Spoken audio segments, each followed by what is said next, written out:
to me, you gotta go on a diet. Why? Because you're fat. Thanks, honey. Love you too. So I'm like, what kind of diet do I have to go on? She's like, any diet. I don't care. Just lose weight. I'm like, fine.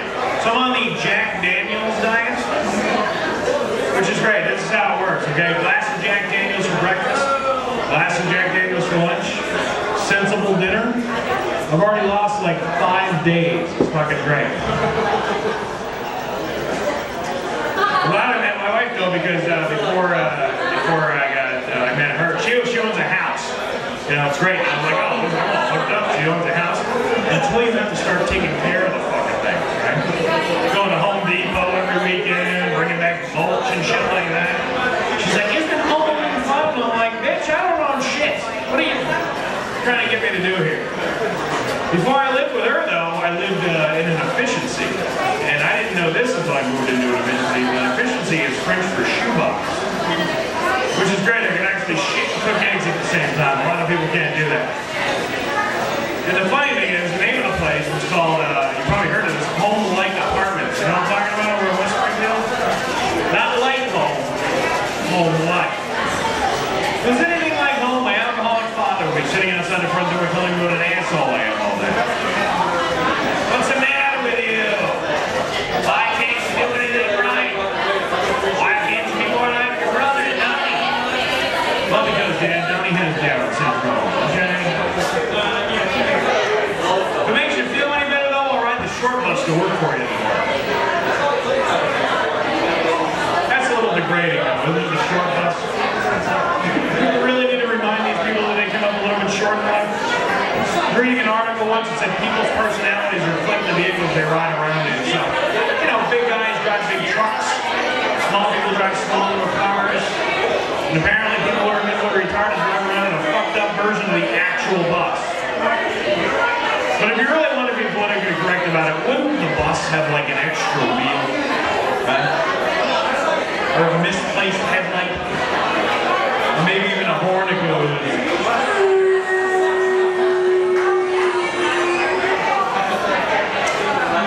Well, I'm glad all 5 of you can hear me up here in the front. That's fucking great. Yeah, so I love dogs. I had these 2 dogs when I was a kid. They were mother and son, and every once in a while the son would have sex with his mother. Okay? Now you guys might think that's a little gross, but if they're animals, they can get away with that stuff. Humans can't do that. I certainly couldn't do it because my mother would be criticizing me the entire time. She'd be like, no, you're not doing it right. Put more effort into it. Why can't you be more like your brother?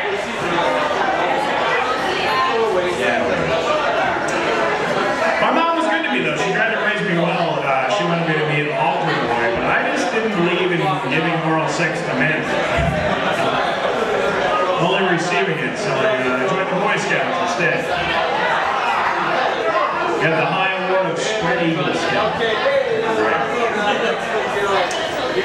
Yep.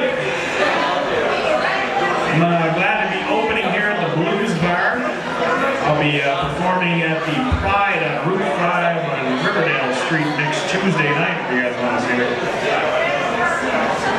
My dad was a crazy son of a bitch. Before he died, he's like, son, after I'm gone, I want you to take care of your mother just like I did. I'm like, all right, Dad. The day he died, I drank a bottle of Jack Daniels and I punched her in the face. I'm kidding. I fucked her in the ass. I would never. My mother. You know what I'm really sick of? Women being into this all natural bullshit. I hope my wife doesn't do this. I go to the mall with my sister a few weeks ago. She got her 9-month-old son with her. We sit down at the food court to get something to eat. She whips out her boob and starts breastfeeding in front of everybody. I'm like, what are you doing? That's disgusting. She's like, it's not disgusting. It's perfectly natural. I'm like, yeah, you're right. It is perfectly natural. So is masturbation. But you don't see me wrestling the bald-headed champion in front of Orange Julius, do you? You save that shit for Joanne Fabrics. What place is the giant? I don't think anybody's listening in here. This table. Fuck the rest of them back there. They can't hear that. Fuck them. But, what else? I'm glad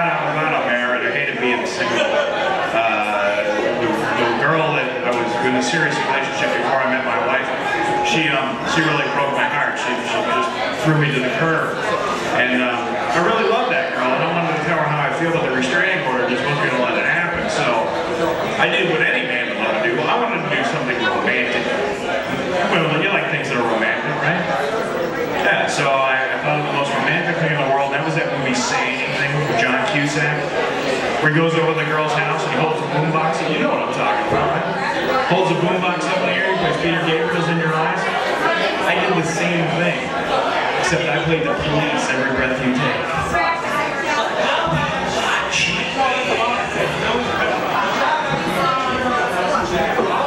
And then I burnt her fucking house down. Now, some of you may see that as being sociopathic. I just kind of see it as a metaphor for my burning desire for her. So, what else?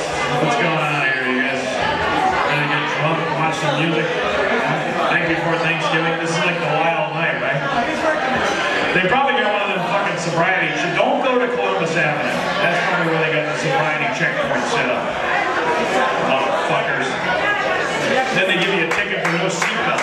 Sober, but you man, oh, you don't wear the seatbelt. Give me a ticket for it. No seatbelt check, is it? Fuckers. That's when you get out and piss on their leg. That's a good way to go to jail. Piss on their leg.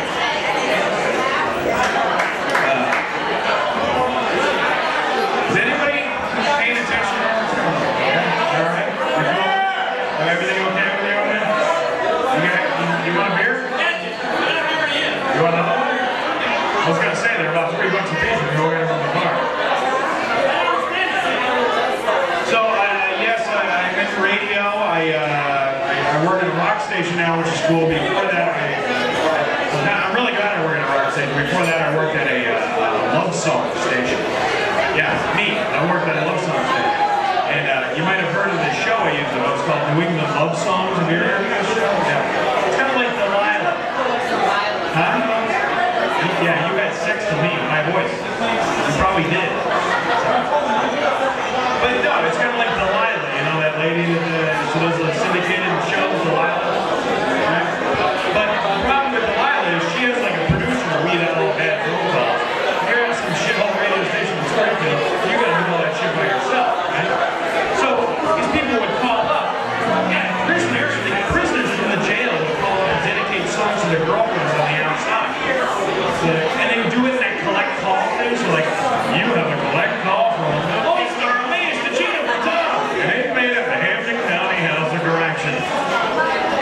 And you gotta put their song on for them, because you don't know when they're gonna get out and kick your ass. And then you're like, who the fuck is dating these guys? Well, there's women out there, and they call up and they dedicate songs to the guys on the inside. And at first you don't know who they are, they're like,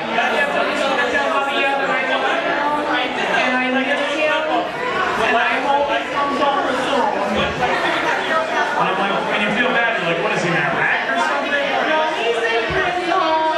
Yeah, like, I'm like, all right, honey, I'll throw that on a 3 and 5 for you. Send a shout out to your other 10 baby daddies on Snowblock too. But I'm going to get out of here because the Kings are coming up here to do their show. I say I'm going to get out of here, and they're like, yeah, get the fuck off the stage, fast. But before I go, I was looking at the grocery store today. They had that self-checkout machine, you know, you can do it yourself. It's a bunch of bullshit this thing is. It takes twice as long as going to an actual person. It repeats everything you scan back to. Move your rice-a-roni to the bell. Move your